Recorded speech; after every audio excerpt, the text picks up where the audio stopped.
Ça fait 2 ans. 2 ans que j'ai commencé sur TikTok.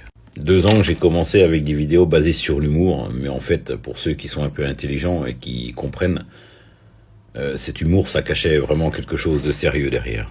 Pendant ces 2 ans-là, j'ai vraiment cru que les gens allaient finir par ouvrir les yeux sur le monde qui les entoure. Il faut croire que j'avais tort. Vous savez, quand vous vous cassez d'un pays au point de laisser derrière vous tous les gens que vous aimez, parce que vous ne supportez plus vivre dans ce pays, parce que ça devient impossible pour vous chaque jour de côtoyer en fait des personnes qui sont perpétuellement dans cette certitude que leur vie sera toujours nickel tous les jours et que le monde dans lequel ils vivent, c'est vraiment le meilleur des mondes. Il y a tellement plus malheureux sur Terre.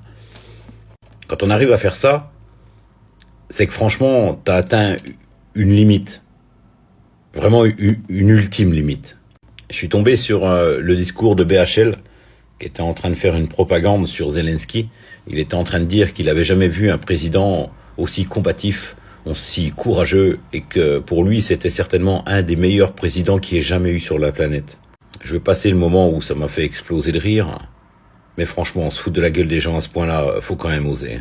Ensuite, je suis tombé sur la vidéo d'Ursula von der Leyen qui était en train de remercier la personne qui s'occupe de l'OTAN. Et elle était en train de le mettre en admiration. Elle était en train de faire passer le message que beaucoup de pays veulent attaquer l'Europe.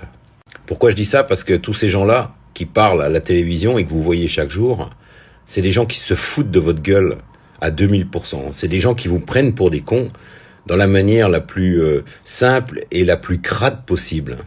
À côté de ça, vous avez pas mal de gens, moi je me considère pas comme une de ces personnes, mais vous avez pas mal de gens qui essayent de faire le nécessaire pour vous faire comprendre que ce qui va arriver va être quelque chose auquel vous n'êtes pas préparé.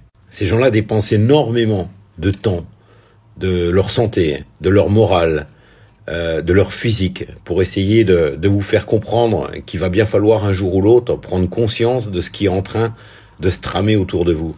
Mais apparemment, vous n'en avez absolument rien à foutre. Mais vraiment rien à foutre. Je sais très bien que vous êtes persuadé que quand vous vous levez le matin, que votre vie ne changera jamais, que vos enfants auront toujours la même vie que vous, dans la paix, dans un espèce d'ordre, et que tout se passera pour le mieux. Mais c'est pas la réalité. La réalité, c'est que des mecs qui sont soi-disant en train de vous diriger et de vous protéger sont en train de préparer quelque chose qui va vous tomber sur le coin de la gueule dans quelques temps et ça va vous faire très bizarre. Il y a un mec qui a été libéré là, et qui est en train de commencer à monter des peuples et des personnes contre la Biélorussie. Je vous le donne en mille. Il a le badge de l'Europe. Le jour où vous allez comprendre que l'Europe est votre pire ennemi, là vous aurez fait des progrès. Je me demanderais